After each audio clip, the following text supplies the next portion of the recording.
ಇವತ್ತು ತುಂಬ ಖುಷಿ ದಿನ. ಕಟೀಲು ದುರ್ಗಾ ಪರಮೇಶ್ವರಿ ತಾಯಿಯ ಆಶೀರ್ವಾದ ತೊಗೊಂಡು ಬಂದೆ. ನಿನ್ನೆ ದಾವಣಗೆರೆ ಹೋಗಿದ್ದೆ. 3 to 4 ಡೇಸಿಂದ ನಿದ್ರೆ ಸರಿಯಾಗಿ ಆಗ್ತಾಯಿಲ್ಲ. ಅರ್ಲಿ ಮಾರ್ನಿಂಗ್ ಹೇಳೋದು, ಲೇಟ್ ನೈಟ್ ಮಲಗೋದಾಗಿದೆ. ಬಟ್ ಸ್ಟಿಲ್ ಜಿಮ್ಮಿಗೆ ಹೋಗ್ಲಿಕ್ಕೆ ಆಗಿಲ್ಲ. ಎನಿವೇಸ್ ಮನೆಯಲ್ಲೇ ವರ್ಕೌಟ್ ಮಾಡೋದು ತಪ್ಪಿಸಿಲ್ಲ. Shoulder, chest, tricep, lats, almost ಎಲ್ಲ ವೆರೈಟೀಸ್ ವರ್ಕೌಟ್ನ ನಾನು ಕವರ್ ಅಪ್ ಮಾಡಿದ್ದೀನಿ.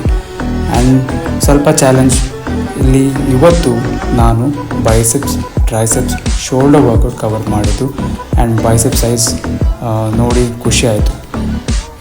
ನಿದ್ರೆ ಸ್ವಲ್ಪ ಸರಿ ಆಗ್ತಿಲ್ಲ. Calorie deficit is very important. ಅದು ಸ್ವಲ್ಪ ಏರುಪೇರಾಗಿದೆ. ನ್ಯೂಟ್ರಿಷನ್ ತೊಗೊಳೋದು ಸ್ವಲ್ಪ ಏರುಪೇರು. ಆ್ಯಂಡ್ ನಿದ್ರೆ ಈಸ್ ವೆರಿ ಇಂಪಾರ್ಟೆಂಟ್. ಅದು ಸ್ವಲ್ಪ ಚಾಲೆಂಜಿಂಗ್. ಅವೆಲ್ಲದನ್ನು ಬಿಟ್ಟರೆ ಮತ್ತೆ ಕವರಪ್ ಆಗೇ ಆಗುತ್ತೆ. ಕನ್ಸಿಸ್ಟೆನ್ಸಿ ವರ್ಕ್ ಆಗೇ ಆಗುತ್ತೆ. ಬಟ್ ಏನು ಅಂದರೆ ಪೇಷನ್ಸ್ ತಪ್ಪಬಾರ್ದು.